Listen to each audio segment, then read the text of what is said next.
I request Nomini B to felicitate Professor Guha.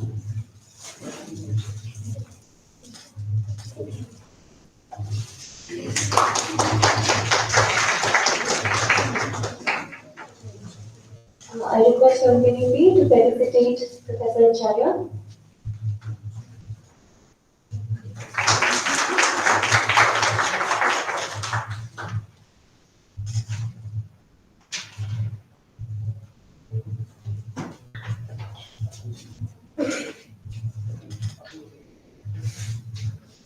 I'm very happy to have with us Professor Abhijit Guho,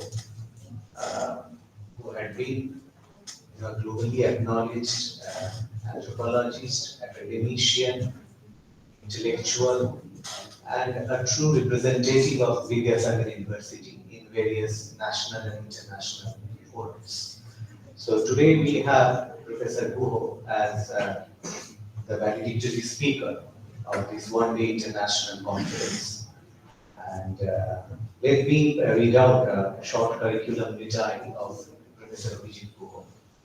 Professor Guho was professor in anthropology at Vidyasagar University and senior fellow of the Indian Council of Social Science Research at the Institute of Development Studies, Kolkata. Dr. Guho published a number of popular and research articles in Bengali and English on the history of anthropology in India and a book on Tarak Chandra Das, a doyen of Indian anthropology. He did MSc in anthropology and MPhil in environmental science from the University of Calcutta and taught anthropology at Vidyasagar University in Bednapur, West Bengal for 30 years and retired as professor in August 2016. He has supervised 8 candidates for PhD who have already been awarded doctoral degree in anthropology. His most favorite area of research is land acquisition and the policies and practices around it. Guha earned his PhD at Vidyasagar University in 2001 on land acquisition and displacement of peasants in West Bengal under the Left Front government, which was the first of its kind in this field. Dr. Guha's other areas of research are history of Indian anthropology, political symbolism, campus anthropology, management of common property resources, and research methodology. He has published more than 150 articles, comments, and book reviews in various international and national level peer-reviewed journals, newspapers, and edited volumes published by Oxford and Routledge, which included Current Anthropology, Population and Development Review, European Journal of Development Research, Anthropological Forum, American Anthropologist, Journal of the Indian Anthropological Society, Economic and Political Weekly, Indian Anthropologist, Social Change, Sociological Bulletin, Contributions to Indian Sociology, Dissection, Frontier, Journal of Human Ecology, South Asian Anthropologist, and The Statesman since 1985, and presented invited papers in many seminars and conferences in India, United Kingdom, Australia, Malaysia, Thailand, and Egypt.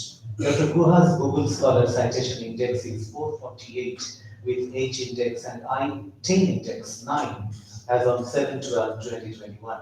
He has written a book, Land, Law, and the Left, the saga of disempowerment of the peasantry in the era of globalization, in 2007, with a foreword by Professor Michael Cornea, former senior advisor of social policies and sociology of the World Bank. The book has been acquisitioned in the Library of Congress at Washington, D.C. and Parliament Library at New Delhi.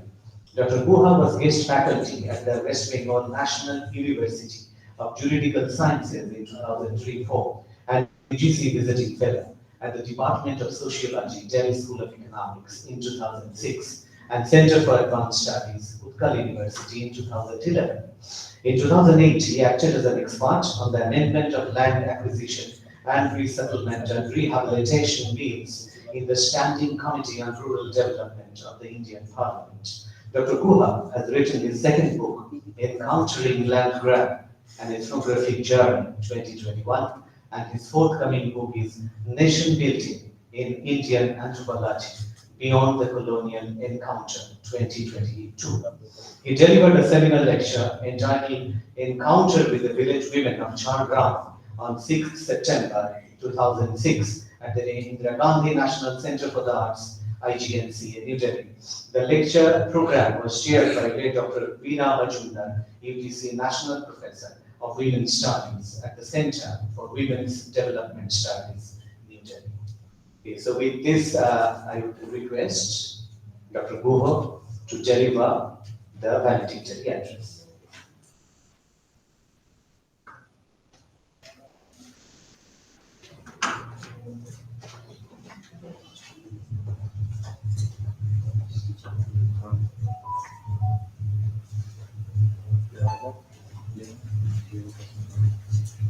A very good afternoon. Thank you, Indonesia. What he has said about me for quite a long period of time, I will request you to forget everything. What I will be doing today is, first I will acknowledge and I'm grateful to the Department of English of my university, who has kindly invited me to speak on the focal theme. But actually, I will not concentrate on the Jetor community, and that was an experience, a learning experience for me. When I was first invited, requested over phone by Dept, I was a little bit in an awkward position because neither did I know about the Jetor, nor haven't I found anything of that name in any book of census or in any book of anthropology. So it was a shame to me, first of all, for not knowing this community living so near, and the areas where the Jetors live are the areas where I did my field work on land acquisition in the villages very near to the university. I'm very happy to see my student, Dr. Santanu who was the person who first dragged me to the field inhabited by the so-called criminal tribes of India, the Lodhas. So my encounter with Lodhas was through Santanu, and I'm grateful to him. So what I'll be doing here, since I admit that I haven't done any field work on the Jetors, nor haven't I read anything on this community, but while preparing for this seminar, I just started reading Dr. Nirmalan's very good book on Jetors. Today I had interesting discussions with him, and I'm very happy and I'm very grateful again to the Department of English for inviting me to this seminar, because it was through this seminar that I have come into contact with Dr. Nirmalan. It is my fortunate to meet him. So what I will be doing here, I will present some narratives on the community among whom I have worked, about whom I have read literature, and I'm still in touch with this community through various projects and all this. I'm grateful to the then district magistrate, Mr. Dushmanta who was keen enough to invite me to conduct a project to see the living conditions of the Lodhas in two blocks of West Midnapur district. So it was again an accident in my life. Somehow Dushmanta Nariara came to know about me and my works with Santanu, and that prompted him to invite me to look at the way the governmental aids and governmental initiatives to improve the living conditions of this deplorable community living very near to us, below us. So that gave me another opportunity to look into the condition of the Lodhas in various places, sometimes very inaccessible places, bordering Jharkhand state and West Bengal, in the western part of it.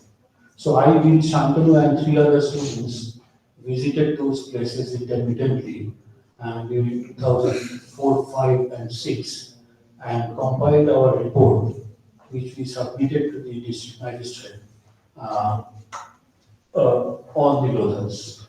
The project was particularly aimed at assessing the socio-economic impact on the lives of the Lodhas after various kinds of aids were given to them by the government. So our duty was to assess what has really been done and what is the present condition. We assessed the situation fair enough, and when we submitted the report to the district magistrate, we were not as happy as when we took up the project, because the conditions of the Lodhas which we have assessed was not a very happy one. So let us go back to the past and let us explore uh, how the image of criminality was imposed upon this particular tribal community, now designated by the government as PVTG, that is particularly vulnerable tribal groups. Now, Lodhas were categorized as one of the PVTGs in West Bengal. There are other PVTGs, and I searched into the origin of this naming and categorization of this community. So, what I will be presenting before you is the narrative not by the Lodhas themselves, but by the state in colonial and post-colonial period of categorizing this particular community. So there is a long history of naming, renaming, and further naming of a particular community who were under a very, very deplorable uh, and poor socioeconomic condition. So the image of criminality imposed on a community does not only exist in the ethnographic present, but it also has an archival past, a history, and that history continues down to the present. So this is the Lodhas. In India, one important thing is that in India, communities rather than individuals matter much. The Rajputs and Punjabis are regarded as brave people who fought wars and battles with the Mughals and the British. And they are still regarded as brave communities, although they killed many people. But they were never designated by the colonial administration as criminal communities. Why? That was my first question. My answer is probably because they were not poor gatherer hunters and marginalized like the others. This is a truth. Under this general background, I will specifically explore into the creation of the image of criminality and its other connotations that were imposed upon the Lodhas by the hegemonic colonial state and the continuation of this legacy during the post-colonial period. Sad enough. For example, the notion that the Lodhas can never become good agriculturists and lead a sedentary life, since they were nomadic or semi-nomadic hunter-gatherers. Another notion about the Lodhas is that about their worldview and psychology. They were regarded as a kind of people who suffer from frustration and extreme forms of timidity combined with criminal propensities. This was stated none other than by a very renowned anthropologist, my teacher, Professor Pramod Kumar Bhumik, who is regarded as the authority on the Lodhas. He studied Lodhas for more than 50 years, and not only that, he was the man who was responsible to create a kind of rehabilitation scheme for this community in a place very near from Nitapur. It's located in Narayangarh police station under Kharagpur Block 1. And I visited my teachers. He has given a very interesting name of this place. The name of this place is Vidisha. That was his name. So he tried to improve the condition of the Lodhas. It is about around 20 to 25 kilometers from this place. The fact is that the Lodhas were first categorized as a denotified community, meaning that they were formally regarded as criminal. So I, with Santanu, has written a book. In fact, his PhD and postdoctoral works combined in this book. It's a very small book, though.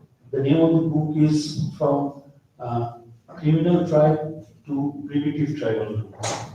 So there is a narrative, there is a discourse, governmental discourse, policymakers' discourse of naming and renaming this community. This is quite interesting, and I will be dealing with that. So, but these primitive tribal groups were they occupied the lowest position among the scheduled tribes in India. Now, in the absence of any systematic fieldwork and historical research on the Lodhas, now living in a variety of ecological conditions, the stigmatized image of the community achieved a kind of generalized textbook homogeneity. Some of the empirical findings have, however, thrown challenges to this generalized image of the Lodhas as criminal, denotified, and primitive. So in my abstract, I have written the title: Criminal, Primitive, Denotified, Vulnerable. What are they? Who are they? Who are the Lodhas? What are their actual conditions of living? I have had the opportunity of visiting several Lodha villages in Paschim Medinipur district, observing their lives and looking at their conditions and assessing the impact of governmental aids in those particular places. So, accordingly, the first part of my paper has four parts. In the first part of my paper, I will narrate two case studies on how the Lodhas were viewed and treated by the administration in West Bengal. In the second part, I will trace the origins of the image of criminality in the colonial period and its continuation in the post-colonial period. In the third part, I will briefly describe the governmental efforts and their failures to improve the living conditions of the Lodhas. The fourth part of my paper is a narrative of the empirical findings which challenged the negative and stigmatized image of the Lodhas created by the British administrators and perpetuated by the anthropologists and the government in the post-colonial period. Let me start with the story of Budhan Sabar. I know many of you have already known that there is a newsletter being founded and regularly published by Dr. G.N. Devi, who is one of the main social activists who have been championing the cause of these marginalized communities. Now, Budhan was a 28-year-old young man from a village in Purulia,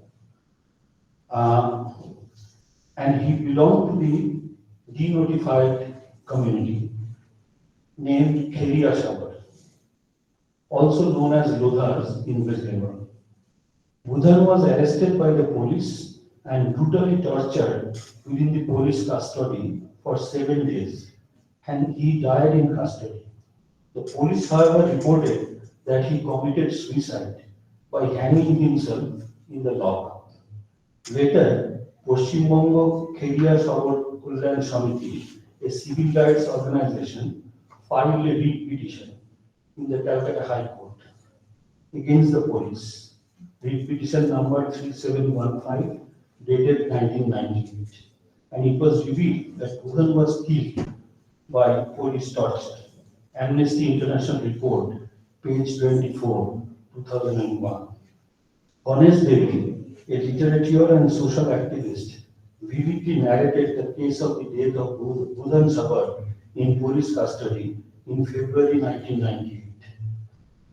Justice Rama Pal of the Calcutta High Court rejected the police story in the judgment delivered and ordered the state government to pay compensations of rupees 80,000 to his wife and rupees 5,000 to his parents. The judgment also directed the state to punish the jail superintendent of Purulia and the officer in charge of Porabazar police station of Purulia district. This is the first story. The second story is the death of Lodhas in a place named Amlashore. This is the second case. In 2004, an awful incident occurred among the Lodhas during the Left Front regime. And the first incident also occurred during the Left Front regime. At Amlashore village in Paschim Medinipur district, media reported that starvation death of 5 Lodha Sabar in a village named Amlashore in Binpur 2. We visited Amlashore much later, Paschim Medinipur district in the year 2004. Later, these deaths of Lodha Sabar individuals owing to hunger and malnutrition raised an uproar in West Bengal Assembly. At that time, the then Chief Minister of West Bengal, Mr. Buddhadev Bhattacharya, did accept that conditions of starvation, within quote, existed not only in Amlashore but in many other villages, although his party remained convinced that the deaths were due to disease caused by malnutrition and lack of food could have led to the death of the individuals of this marginalized ethnic group.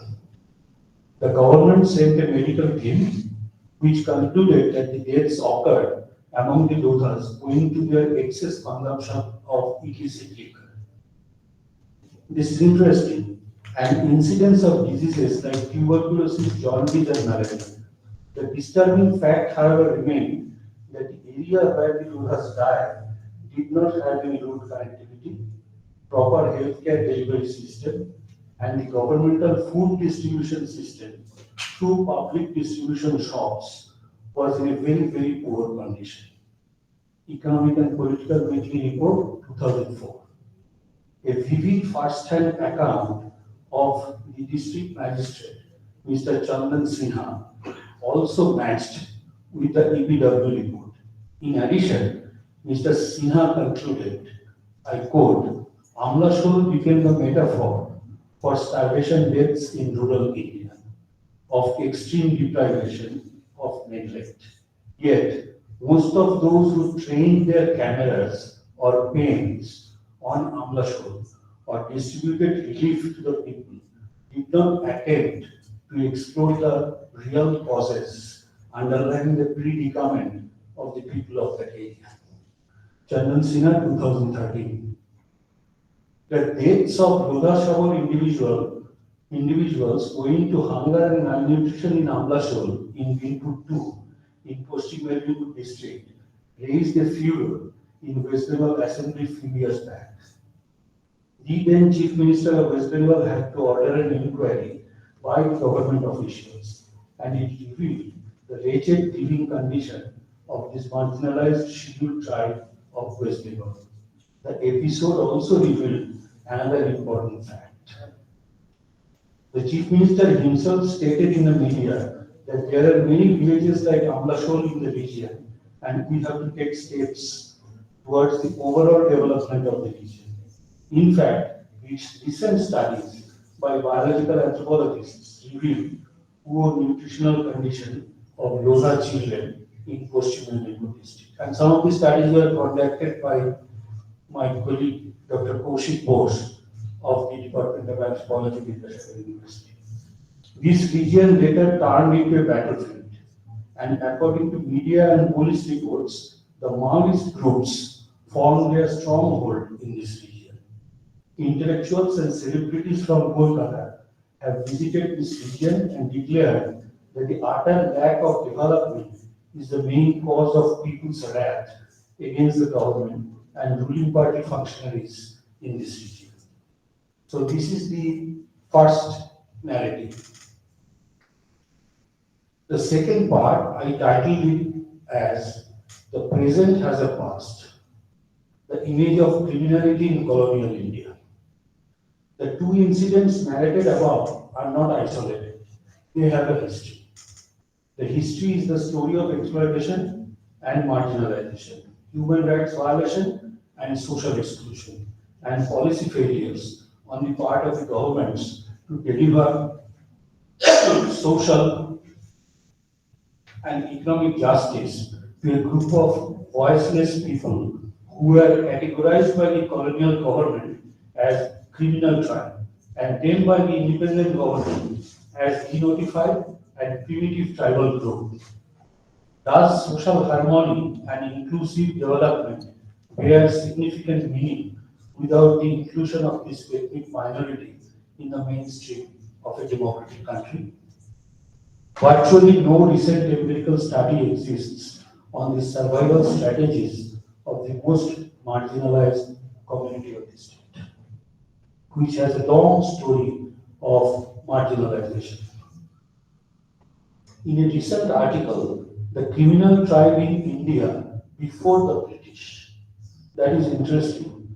Anthropologist from the University of Cambridge, Anastasia Piliavsky, challenges the broad consensus in current historiography, which holds the Indian stereotype of criminal tribe to be a myth of colonial making.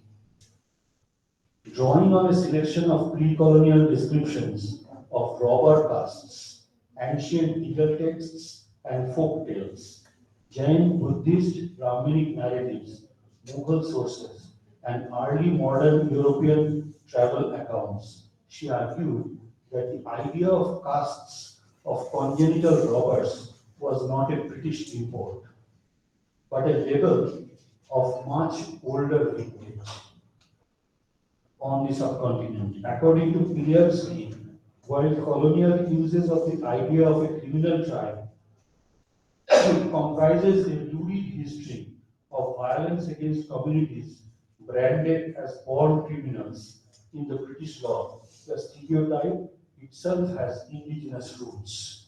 And that is interesting. Actually, Anastasia Piliavsky argues against the colonial import of the criminality over a community. She stretches it further back to Buddhist and Jain texts from sources. So the Criminal Tribe Act dates back to various successive pieces of legislation enforced in India during the British rule. The legislation was first enacted in 1871 as the Criminal Tribes Act 1871, which applied mostly in North India. The act was extended to Bengal Presidency and other areas in 1876. And finally, with the Criminal Tribes Act 1911, it was extended to Madras Presidency as well. The act went through several amendments in the next decade, and finally, the Criminal Tribes Act 1924 was enacted, incorporating all the aforementioned provinces. So by 1924, the Criminal Tribe Act was a well-established act having a pan-Indian character. Interestingly, in an article entitled The Criminal Tribes of India, published in the Journal of the Royal Anthropological Society of Arts in 1923, a retired British administrative officer, Frederick Booth Tucker, wrote, "Crime in most countries is not what was the British image of criminality in India and in other Asian and African countries. Crime in most countries is committed by individuals. In India, usually by tribes, communities, and gangs who are highly organized and trained in it from childhood as a profession. The entire family and the relatives of an Indian criminal, including the women and children, are usually associated with him in the commission of crime. It is looked upon by these tribes very much as we regard the military profession and is considered to be both honorable and lucrative. That was a first British report on how the idea of criminality was viewed. According to Tata, there were 18 settlements of criminal tribes in the then Bengal presidency. But there was only one such settlement, and the community which was recorded by him as criminal was not the Lodhas. This is interesting. The first British official who designates, who justifies the law of criminal tribe, he himself in his report states that there was only one settlement in West Bengal, in the Bengal presidency, where some criminal tribes had been resettled by the British government. And more interestingly, Lodhas were not included in it. Who were included? The community Booth Tucker names is Kharwal Nats, not the Lodhas. Moreover, he stated in the same article that most of the families in those settlements were found to practice agriculture combined with petty commodity production, and the rest were engaged in industrial occupations. Tucker's description does not fit the traditional occupation of the Lodhas practicing hunting gathering, as was reported by the anthropologists much later. The question is how the Lodhas were included under the criminal tribe category and brought under the purview of the Criminal Tribes Act 1911. That is very interesting. So the British officials were never claiming that Lodhas were criminal tribes. Those who were justifying the Criminal Tribes Act. Then how come that the Lodhas were included in it? That's a very, for me, as a researcher, it was like unearthing a detective story.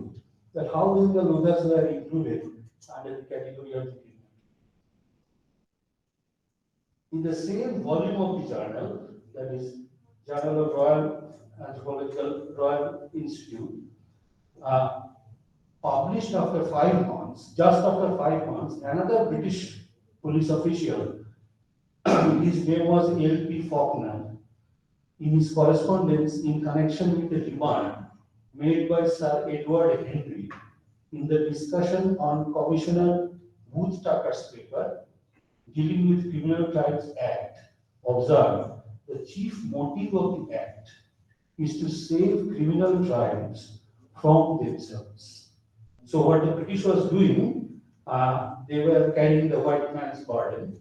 So they created settlements and they enforced the law of Criminal Tribe Act because certain communities, not individuals, were practicing crime and they were being trained as criminals as one of their most honorable professions, as the Britishers think the military profession is.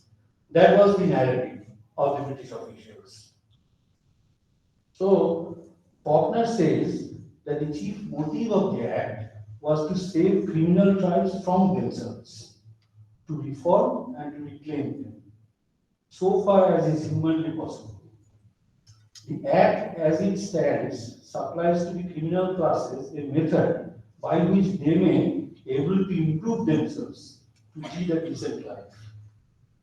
To the general public, it affords a scheme of protection, while it places at the disposal of the police a lawful means for keeping potential criminals under proper supervision. So that was the British administration. Their view was like this. Number one, certain communities are criminal in India by habit. They believed in a kind of biological potential of being a criminal. So criminality was rooted in biology. You have nothing to do with biology. What you can do, you can make some acts, you can make some settlements where these criminal people, to save themselves from criminality, should be resettled, given some alternative modes of occupation, and thereby it had another function to save the general public from those habitual criminals. That was the two-pronged strategy of the British colonial administration. No wonder they ruled half of the world with this kind of intelligence. Had there been Wilson present here, you would have appreciated it. So, then Faulkner again says, if only a part of the tribe is addicted to the systematic commission of non-bailable offences, then only that part of the tribe may be declared as criminal, not the whole tribe, for the purposes of the Act. Clear enough? This was, to my knowledge, to Faulkner's knowledge, done in case of certain gangs of the tribe of Lodhas in the district of Bihar. Now the cat is out of the hat. So how the Lodhas were included, I was gradually getting at the story. The above exchange between the two experienced British officials revealed the truth that the Lodhas as a community were not initially included under the designation of the criminal tribe, at least like the other communities of India. But some members of the community were definitely declared as criminal as early as the first half of the 20th century. And then by the immense scope of the law and the discretion of the British officials, the whole community was classified as a criminal tribe. Be that as it may, one thing was clear in the basic premise of the Criminal Tribe Act. The premise was clearly explicated in the first quote from Wood Tucker's article, wherein he opined that crime in India was committed by tribes, communities, and gangs who were trained in it from childhood as a profession, and they regarded crimes to be both honorable and lucrative. Profession like Westerners who viewed military profession as admirable. The discourse on the criminal tribes in anthropology continued at a more intensive level. Now I come to the discourse of the anthropologists, who were the observers of these tribes from a much closer distance.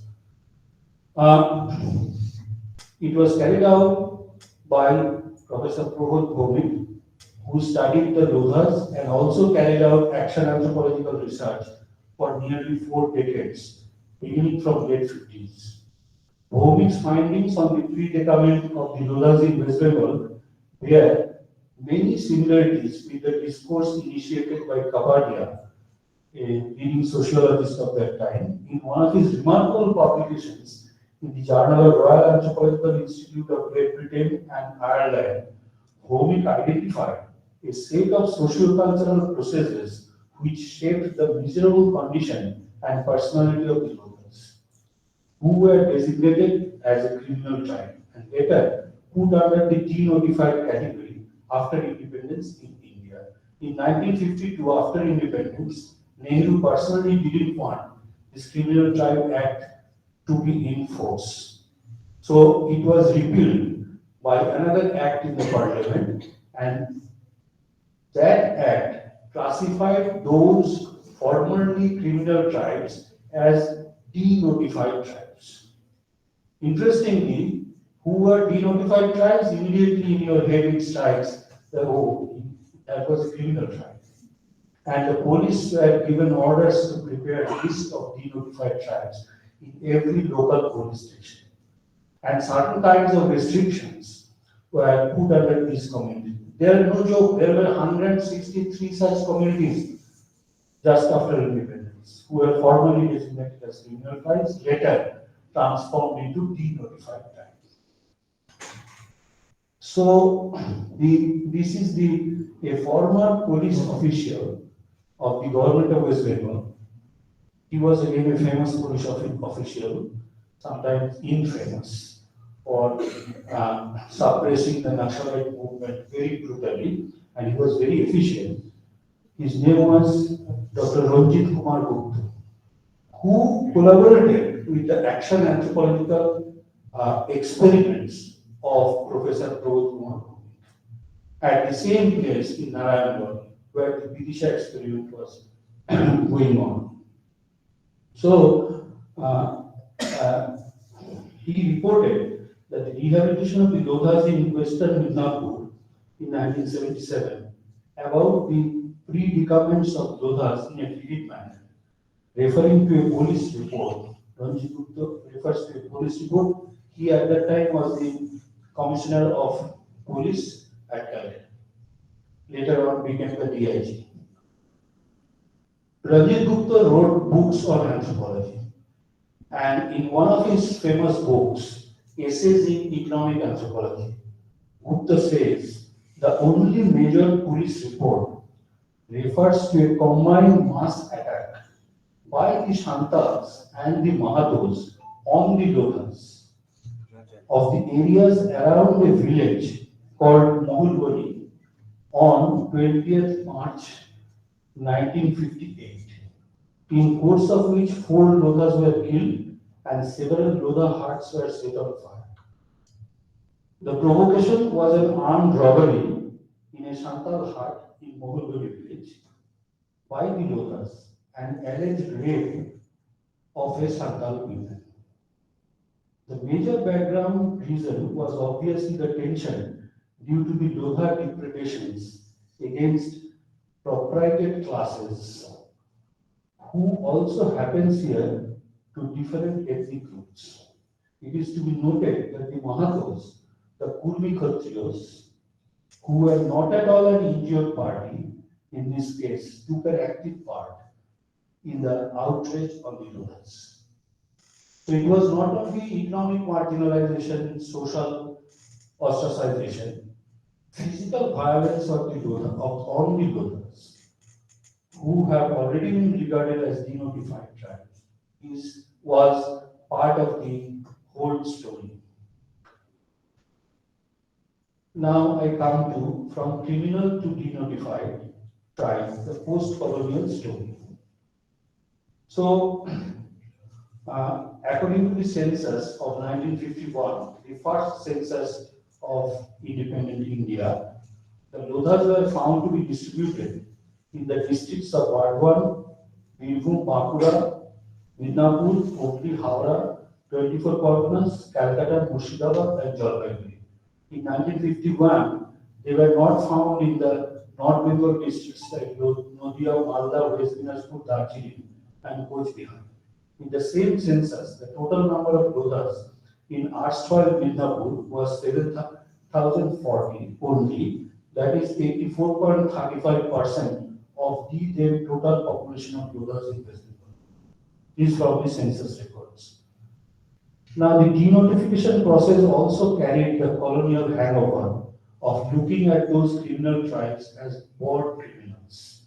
G.N. Devi, a noted scholar activist and the editor of Bhutan, the newsletter of the denotified nomadic tribes rights action group, DNT RAG, narrated the passage from Criminal Tribes Act of the colonial period to the post-colonial Denotified Tribes Act in a succinct manner.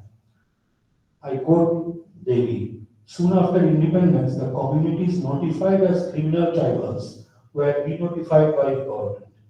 This notification was followed by substitution of a series of acts, generally entitled Habitual Offenders Act. Interestingly, although the Criminal Tribe Act was repealed and a new law was formed, another old British law remained, and no one looks at this law. The name of this law is Habitual Offenders Act. This act still remains and nobody speaks about it. What is this Habitual Offenders Act? HOA is preserved most of the provisions of the formal Criminal Tribes Act. The Habitual Offenders Act contained many of the provisions of the earlier Criminal Tribes Act. So while the Criminal Tribe Act goes, the Habitual Offenders Act remains. So leading to almost same kind of effect. So it was a kind of eyewash in the language of the activists. You remove the Criminal Tribe Act, but you kept the Habitual Offenders Act intact. Government may say that the Habitual Offenders Act may apply to other communities also. Be that as it may, if you check the Thana records, you will find that under the Habitual Offenders Act in a particular area, it was only the Lodhas and the area Sabars are listed in that. So whenever any crime, any theft, any petty theft, any robbery occurs in an area, the first task of the police is to arrest those persons whose name were already enlisted in the Thana wall as habitual offenders. So,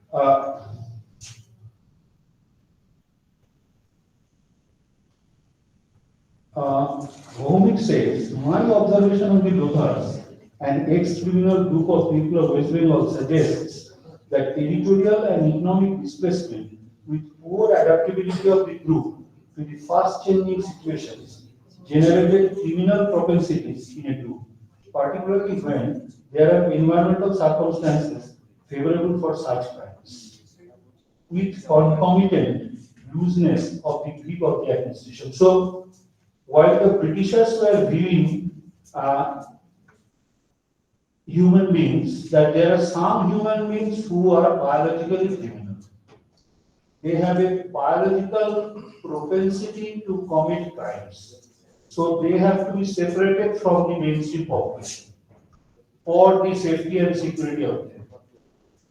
On the other hand, there came the anthropological notion of Lodhas who suffered from frustration, who lacked industriousness, who were unable to practice settled agriculture, etc., etc. That gave a kind of image of the Lodhas as a kind of people who doesn't have the capacity to improve themselves. And why this was caused? Vomit says that this was caused by environmental destruction. Forests were destroyed, so Lodhas lost their habitat. That, in a way, forced them to commit crimes. So these two explanations, the colonial explanation perpetrated by the colonial officials and the anthropological explanation of viewing Lodhas as victims of environmental circumstances. But these both causes led to same results, that no development of the Lodhas would be really conducted. So these are the two interesting images which was challenged by none other than the famous literature and social activist Mahashweta Devi. Now Mahashweta Devi reported in her 1983 article published in Economic and Political Weekly, Lodha killing is a regular feature in West Bengal. And she enumerated the killing of 34 Lodhas in West Bengal from 1979 to 1982.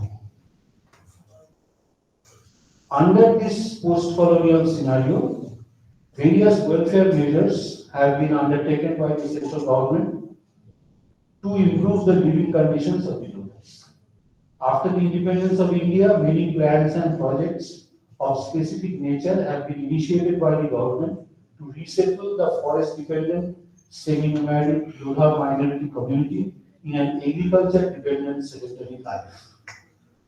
Meanwhile, a good number of rehabilitation schemes have been formulated and implemented all the Lodhas, and most of these schemes fail and no lasting impact on them could be made. Bhomik also reported that various types of developmental initiatives uh, had been undertaken by the government and some non-governmental organizations to settle the Lodhas for leading a sedentary agricultural life. In 1950s, a rehabilitation project was taken up on an experimental basis for the Lodha families at Dohorpur of Narayangarh block in erstwhile Medinipur district. The project included development inputs like house building, land purchase, land recovery, supply of domestic and agricultural training to be imparted to the Lodhas for their resettlement. But these developmental programs could not be implemented in the aforesaid area owing to some serious difference of opinion among the organizers and social scientists associated with that project. The government of independent India repealed the Criminal Tribes Act in 1952.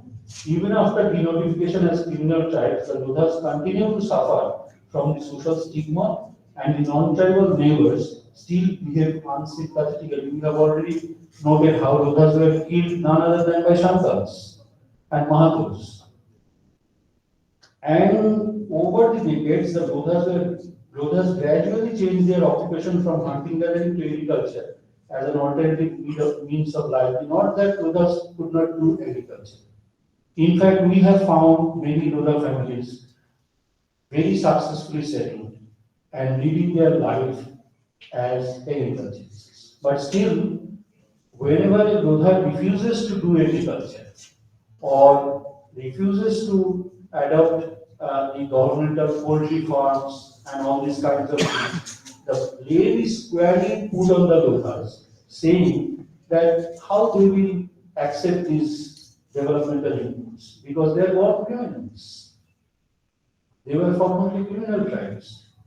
So given the slightest opportunity, they would go for hunting and gathering. And if they do not find forests enough to conduct hunting and gathering, they will just shift to the commitment of robbery, stealing, and all these kinds of things. So this was the post-colonial scenario. We have seen the colonial scenario, that how the British idea of administering with the Lodhas went on. And then the post-colonial scenario with the findings of the anthropologists, how they created another kind of image of a Lodha suffering from frustration, less industrious or not industrious at all, unable to continue agriculture. So how nobody questioned that why a hunting gathering community should be forced to continue or settle as agriculturists. Can there be any scheme like agroforestry where they can partly do some kind of forest product collection, grow their forests through the joint forest management schemes, etc.? Nothing of that sort were thought of. They were simply forced to perform agriculture. If they failed, the blame was put on Lodhas because they are lazy, they were criminal, so they cannot do it.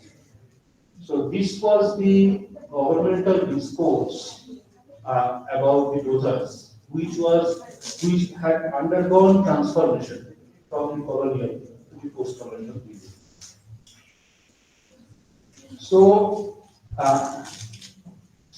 but again, another kind of recategorization came after many kinds of criticism that this denotification is bad, etc., etc. It was raised by many opposition MLAs and MPs in parliament and state assemblies. Then in 1971, the government found another interesting category. That category is known as primitive tribal groups or PTGs. Who are the PTGs? PTGs are those who cannot perform agriculture, who lives a kind of nomadic life, etc. So certain characters were settled, and if a community conforms to those characters, they are regarded as PTG. Special developmental initiatives, special schemes, special grants are allocated for those PTGs, and most of the time, these special grants, etc., would not be utilized by the PTGs themselves, but are being soaked by the interesting process of our government officials. So in this way, the story goes on. So category after category are available. The District Human Development Report, DHDR, published by the government of West Bengal in 2011, devoted a long section on the Lodhas, in which we find a good description of the poor socio-economic condition of the tribe in an historical perspective. The report concluded that even after independence, the marginalized condition of the Lodhas in Paschim Medinipur and other adjoining places has not improved appreciably. The report revealed that the government regarded the Lodhas as a kind of primitive and displaced group of people who needed rehabilitation within the fold of an agricultural economy. The government was always thinking in the same line that one cannot practice hunting gathering. One has to practice either agriculture or serve as day laborers, or they should work as industrial workers. There is no other option. You cannot do agroforestry. You cannot practice forestry at the same time some kind of agriculture. You have to practice settled agriculture. So this was the scenario. The census of 1981 shows that the total population of the Lodhas, including the Kharias and the Kharias of West Bengal, is 53,718.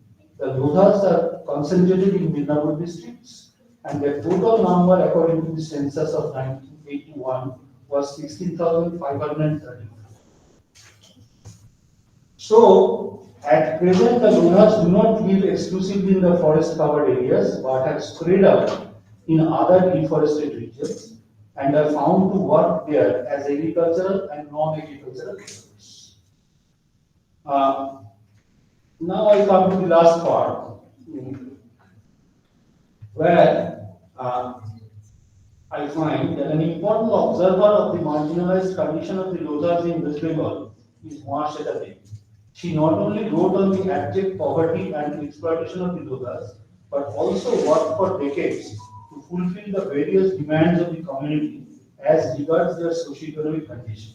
Although not an anthropologist, Mahasweta Devi has first-hand personal experiences of the failures of governmental schemes and shortcomings of the government policies directed towards the development of the Lodhas in erstwhile Midnapur and the adjoining districts of West Bengal. Unlike academic anthropologists, she practiced activism through the publication of literary magazine, in which many literate tribal persons, including Lodhas, wrote about their living conditions, violence committed to them by the state, and higher classes of the society, and the demands of a different tribal communities. Mahasweta Devi herself also wrote a number of articles in Bengali and English in which she depicted the ground realities regarding the problems of the implementation of the development inputs and schemes among the Lodhas. In one of her articles published in Economic and Political Weekly in 1983, Mahasweta Devi cited examples of some Lodha villages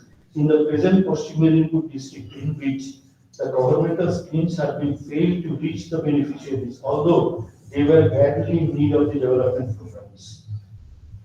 So, Devi's long experience of working actively in the cause of the Lodhas led her to recommend certain concrete solutions which should have been adopted by the policymakers and the government functionaries.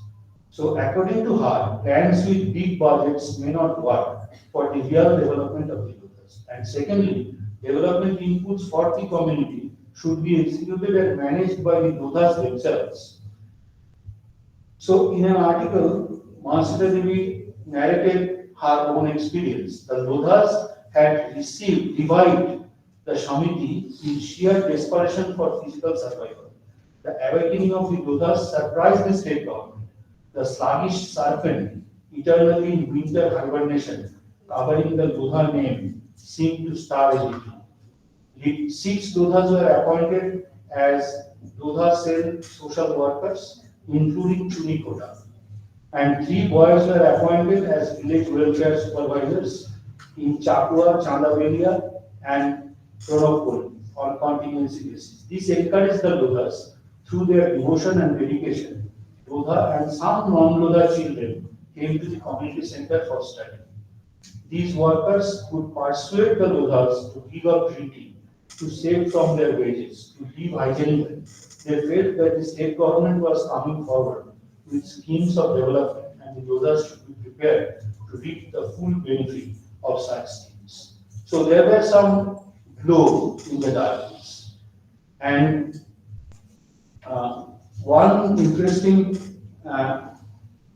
flash comes from the district magistrate of Paschim Medinipur, Mr. Chandan Sinha. Chandan Sinha was an MPhil from JNU.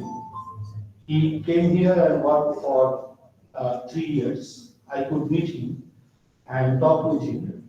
Mr. Chandan Sinha narrated the successes of the Lodha development scheme in a positive tone. In the you can buy this book in your department. It's a very interesting book. The name of the book is Kindling of an Insurrection, Notes from Jungle Monks. It contains a good number of articles, personal experiences of Chandan Sinha. He used to visit the rural areas personally, and his experiences are very illuminating. In the chapter, A Glow in the Darkness, Sinha depicted a good number of Lodha families in Jharkhand who showed remarkable strength and courage at the individual and community levels to care for the poultry and the livestock given to them from the government under the Rashtriya Shamo Vikas Yojana scheme. So we got a project under this scheme and we studied this with Santanu and others. And built houses under the governmental scheme with their family level. In Sinha's words, darkness had fallen, but with the help of torchlight, we made our way to the house of Hori and Pramila Shabar. Upon reaching their homestead, I found Hori Shabar digging one side of the foundation by himself. I asked him why he was working so late. He told me that during the day he had gone to the jungle to collect shal leaves. Upon his return, finding some portion of the foundation incomplete, he decided to complete digging the length before calling it a day. It was a stirring sight, especially since most people tend to dismiss Lodhas as incapable of hard work and responsibility. Sinha, 2013. So my conclusion is very simple. The image of criminality upon the Lodhas was a colonial creation. Of course, having much older root reaching back to Buddhist and Jain texts, which helped to generate a mindset which continued down to the post-colonial period. The anthropological accounts on the Lodhas also could not escape this state of mind. The only difference between the colonial creation of criminality and the post-colonial anthropological image was, while the former based its arguments in the instinctive nature of the community, the latter viewed criminality as a result of environmental and or socio-economic conditions encountered by the Lodhas. More interestingly, post-colonial anthropological accounts sometimes joined hands with the colonial mind. Thus, we find A.K. Bhowmik saying in one of his celebrated articles, published in the newsletter of Royal Anthropological Institute of Great Britain and Ireland, the following lines: "The chronic poverty and low aspiration level and lack of zeal of these people have created socio-cultural and economic constraints, which in turn have made them lazy and lethargic. This has also made them unresponsive to any sort of change or innovation introduced for their uplift."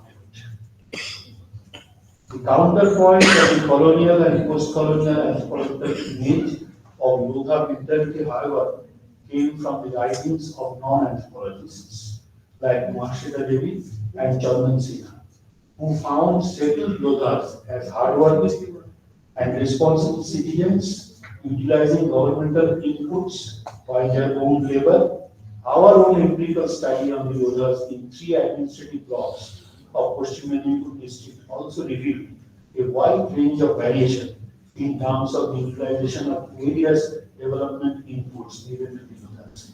We have also found that at least in 2 blocks, a good number of Lodha families have also become successful agriculturists. The homogenized image of the Lodhas as a criminal and lethargic community who were unresponsive to change and innovation seemed to be a myth which could not stand empirical scrutiny as well as variation with the community. So this is the present scenario, present picture. I do not know how much justice I have done to the ground realities, but the point is that the colonial and post-colonial images of Lodha mentality created by British administrative officials as well as anthropologists depicts one mindset of Lodhas, while the activists' depiction of Lodha mentality is of a different kind. So, as generated through the writings of Mahashita Devi and the district magistrate Santanu. So, I will not continue further. If you have questions, you can ask here, or you can short me emails. My emails are available with the teachers. And actually, this is a paper. A shorter version of this was presented in the Indian National Anthropological Congress held in Utkal University, Bhubaneswar, in 2015. I have added many more things after that, and this paper is a result of that exercise. So, I would again repeat the Wikipedia, let us hear Wikipedia. You always open Wikipedia. The Wikipedia says Lodha means a piece of flesh named after their ancestors. Lodhas have been in the focus of anthropologists and social activists. During the early period of their rule, the British government in India oppressed the tribal people of Jungle Mongols, who were traditionally dependent upon the forests for a living. They had revolted but were ruthlessly suppressed. Having been deprived of their livelihood and without any alternatives, they took to criminal ways of life and were subsequently branded a criminal tribe. They should be properly labeled as uprooted tribals.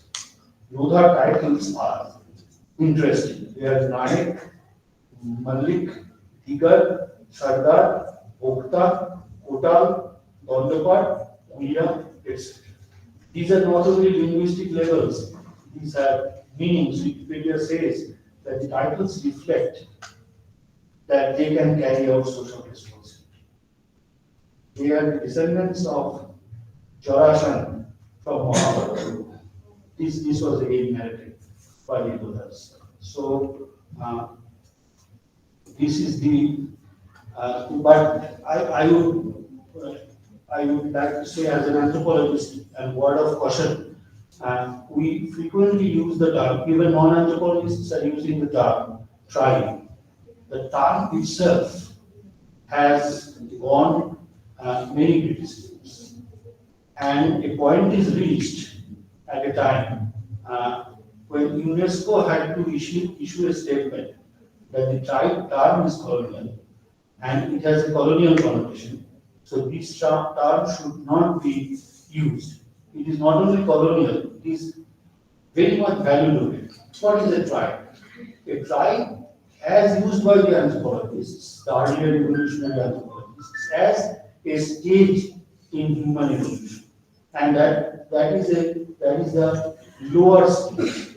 So tribes belong to the stage of savagery or barbarism, not to the stage of civilization. So this very much value-loaded term, we should be careful enough to use the term tribe. And with the corollary of tribe comes criminal tribe, denotified tribe, particular primitive tribal group, etc., etc. At present, the government of India has issued the last category, that is not PTG, but it is PVTG, particularly vulnerable tribal groups.